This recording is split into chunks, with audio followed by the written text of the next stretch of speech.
មកដល់ម៉ោងនេះបងប្អូនមានមើលឃើញតាខ្លួនឯង5ឆ្នាំក្រោយទៅដល់ណាមានមើលឃើញអត់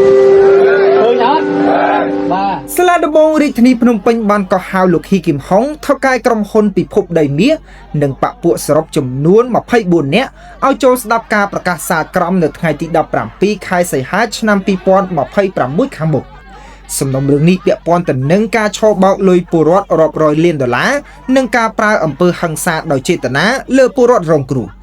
តាមលិខិតរបស់អัยការអមសាលាដំបងរាជធានីភ្នំពេញចុះថ្ងៃទី13ខែកក្កដាលោកហ៊ីគឹមហុងនិងបពពួកចំនួន18នាក់ផ្សេងទៀតត្រូវបានចោទប្រកាន់ពីបទឆោបោកជាក្រុមខណៈដែលបពពួក5នាក់ផ្សេងទៀតត្រូវបានចោទពីបទហិង្សាដោយចេតនាមានស្ថានទម្ងន់ទោស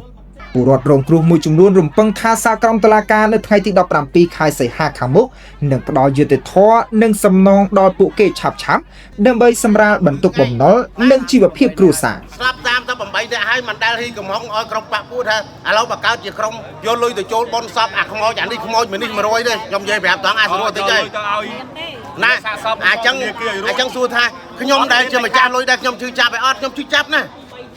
ព្រោះឲ្យគាត់ស្លាប់ដោយសារអត់មានលុយមើលជំងឺណាដល់ពេលអត់មានលុយមើលជំងឺគាត់ស្លាប់ហើយបែរជាខ្ញុំគិតថាវាតឡាការចាត់ទៅយកមកជាបរិបទទូទៅឲ្យចប់ថ្ងៃហ្នឹងចឹងណាបាទវត្តសាយើងការរងចាំរបស់យើងជួយបងប្អូនជាបរិបទខ្ញុំថាបាត់លោកឲ្យជួយបងប្អូនយើងជាបរិបទបងប្អូនយើងរកទុកបាក់ចឹងណាតែវាជាទៅទុកពុកនឹងបាទต้องได้เงินชื่อตัดបាទអ្នកស្លាប់គឺតែអត់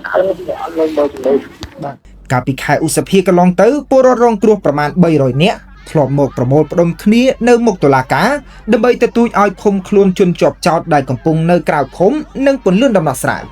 ការនោះជនរងគ្រោះមួយចំនួនបានលើកឡើងថាពួកគេកំពុងធ្លាក់ខ្លួនដុនដាបខ្លះត្រូវលក់ផ្ទះដីធ្លីសងបំណុលធនាគារនិងខ្លះទៀតគ្មានលុយព្យាបាលជំងឺរហូតដល់បាត់បង់ជីវិតពួកគេសង្ឃឹមថាតុលាការនឹងផ្ដល់យុត្តិធម៌និងប្រគល់សំណងឲ្យបានឆាប់ដើម្បីសម្រាលទុក្ខលំបាកនេះដើម្បីឲ្យសងលុយយើងមកវិញដើម្បីឲ្យបានយកទៅបង់ឲ្យរួចធនាគារដើម្បីកុំឲ្យវាមានបំណុលហ្នឹងតកូនតចៅអញ្ចឹងណាព្រោះអីខ្ញុំចំណាស់នេះហើយតែបំណុលនៅជាប់ហើយក៏ជាប់ដល់កូនទៀតដល់កូនដល់ចៅទៀតព្រោះអញ្ចឹងឲ្យស៊ីសងឲ្យដាច់ត្រឹម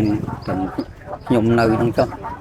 យើងអាចថាចំជ្រូកចំគោក៏យើងចេះរកស៊ីធូរហ្មងធូរអត់មានបាអីដល់ពេលគ្រាន់តែដាក់ដីនឹងក្រឹបទៅ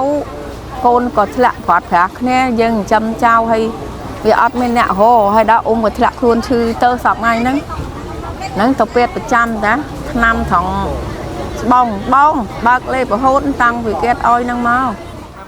ជុំវិញករណីនេះនាយកទទួលបន្ទុកកិច្ចការទូតនៃអង្គការលីកាដូលោកអំសំអាតយល់ថាជាសញ្ញាវិជ្ជមានដែលតុលាការប្រកាសសាលក្រមតាមការគ្រោងទុកដោយមិនពន្យាពេល